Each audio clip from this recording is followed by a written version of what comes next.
What is cell? तो cell के बारे में हम जाने। A cell is the smallest unit of living things. It is the basic building block of all living organism. जितने भी लिविंग ऑर्गेनिज्म है उसमें सब में सेल ही पाया जाता है। अब हमारे लिविंग जो ऑर्गेनिज्म है वो प्लांट सेल भी हैं और एनिमल सेल भी हैं। अब क्योंकि जो बॉडी होती है ह्यूमन की वो बहुत सारे सेल से मिलकर बनी होती है, उस सेल की जो नंबर है वो 37.2 ट्रिलियंस है। Human are multicellular organism, इसीलिए हम क्योंकि बहुत सारे सेल से मिलकर बनी होती है इसलिए हम इसको मल्टी सेलुलर ऑर्गेनिज्म बोलते हैं। This is a Euglena. Euglena होता है हमारा यूनिसेलुलर ऑर्गेनिज्म। इसमें केवल एक ही सेल पाया जाता है। क्लोरोप्लास्ट प्लांट सेल के अंदर होता है। इसका जो काम होता है लाइट एनर्जी को जो सन से आ रही है वो कन्वर्ट करता है शुगर में, और वो शुगर किसके काम आती है? वो सेल यूज़ कर लेता है। क्लोरोप्लास्ट एक ऐसी ऑर्गेनिज्म है जिसमें फोटोसिंथेसिस प्रोसेस होता है। इसको ये प्लांट सेल में इसीलिए पाई जाती है। This is Golgi apparatus. Golgi apparatus मिलता है प्लांट सेल में भी और एनिमल सेल में भी। इसका काम है फूड को स्टोर करना।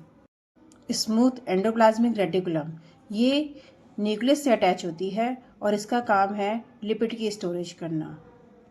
ये प्लांट सेल और एनिमल सेल दोनों में होती है और ऐसे दिखती है जैसे कि ट्यूब्स का ग्रुप हो। रफ एंडोप्लाज्मिक रेटिकुलम में राइबोसोम्स होते हैं जो कि न्यूक्लियस से अटैच होते हैं। इनका काम होता है पैकिंग करना प्रोटीन की। ये प्लांट सेल और एनिमल सेल दोनों में पाए जाते हैं और इनका जो स्ट्रक्चर होता है वो शीट लाइक होता है। This is a vacuole. Vacuole का काम होता है फूड की स्टोरेज करना और एवरी सेल को न्यूट्रिशन सर्वाइव कराना।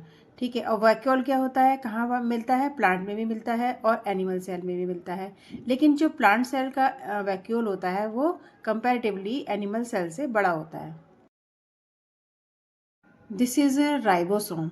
ये हमें मिलता है प्लांट सेल में और एनिमल सेल दोनों में मिलता है और ये बनाता है प्रोटीन, इसलिए हम इसको protein builders of the cell बोलते हैं। This is a microtubules, help provide structure to the cell and also help with cell division. So this is a सेंट्रियोस।